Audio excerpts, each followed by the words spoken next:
Lalela, this is Member the Original Newsroom. Stay informed, stay ahead. Ikuphathele eshisayo indaba namhlanje. Ya ke sanibona masosha kamdala ma-MK amahle bahlali baseNingizimu Afrika. Cha ke wengane zakwethu ayangizile ngalibi niyangazi ukuthi ngisuke ngiza mase ngivela ngiza nezindaba ezisuke ngempela isematheni. Ngiphethe nangi la umfoka Nkomgodole. Ingqwele lesiyaziyo kakhulu eshishoshovu lapha kwi-MK. Cha idiniwe ke ingqwele yami ngoba nibona nje idiniwe idinga izenze izinto ezenzakalayo lapha kumasipala wase-NDZ lapha na kwi-Herigwala district. Cha la uveza ukusobala i-corruption eyenzeka laphana. Uzomuzwa futhi uthi namagama abantu labakhuluma nabo yabavezwe ababalula ngamagama phela ingqwele la isabumuntu le asabumuntu insizwa le yaqhathwa. So NDZ sikhuluma ngoBhulu sikhulume ngoUnderberg konke lo line lo kuyali kodwa asike simuphe indlebe simuzwe echaza indaba yakhe nazo. Sanibonani wengane zakwethu uGodole okaNkomgodole umfana kanti ke udaba niyalwazi unini ngufuna umasipala wase-NDZ. Every time ngithola ama DM ngithola ama phone calls ngitshelwa nje ngumasipala wase-NDZ obolile onuka phushu inkohlakalo onuka isobani ubani uNkosiyezwe Vezi uNkosiyezwe uMM. Nginibhale phansi ngifuna nazi ukuthi bonke omasipala benu ngiyalwazi udaba angeke nize ningixaka. Ilento nje ngifuna ukutshela yona uNkosiyezwe Vezi owubhongoza kulo masipala wase-NDZ angazi noma ngathi uyisiqhwaga noma ubhongoza noma wenzani othatha inqumo othatho uye zonke inqumo ezamakhansela ezani zonke ithathwa uye. Uyayizwa le nto le uyabona nje uSindi ubani uSindi yebo uSindi uMajobe lapha kuNkosiyezwe akayilutho akamazi nokuthi uyisipuni sokudla bana ngazi noma ngoba kuumuntu wesifazaneni naye kodwa uMajobe wenza ngamabomu ngoba ngabe kudala ibika lento yikuthi vele na ungaphansi kweqembu lamasela okuyi-ANC. So ingakho kunje uVezi lo MM ewubhongoza Vezi yekuba ubhongoze masipala wase-NDZ. Iyeke into yokuba ubhongoze kumasipala wase-NDZ ukulawula yonke into ekumasipala. Wena nje uyisiqhwaga ulawula yonke into masipala wase-NDZ. Ilokho engikutshela khona fanele ukwazi zizolala ngakuwe namhlanje lezi indaba is either you like it or not. Bese kuzoba noJabu uJabu Mkwena. Jabu Mkwena okokuqala wena unenkampani lapha edumping site esebenza lapha edumping site. Uphinde futhi umasipala waqasha waba umsebenzi shuthi wena uhole enkampanini uhole ngoba uqashwe umasipala.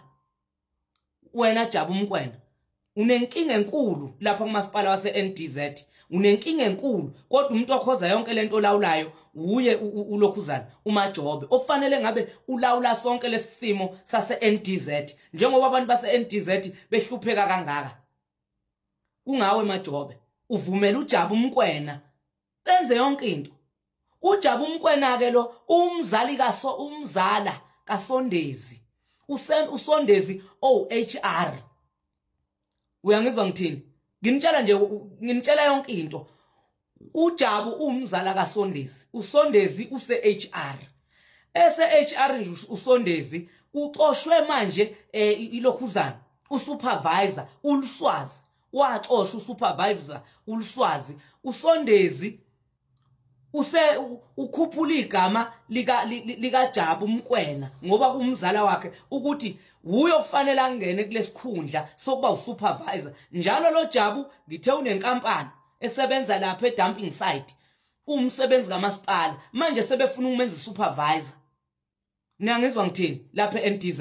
Funa nginitshele nje indaba zenu ulale ngakini. Wena Jabu uthengelwe itruck elishasha umasipala. Nine corruption kumasipala se-NDZ. Ngiyaphinda futhi weMajobe wo okhoza yonke lento.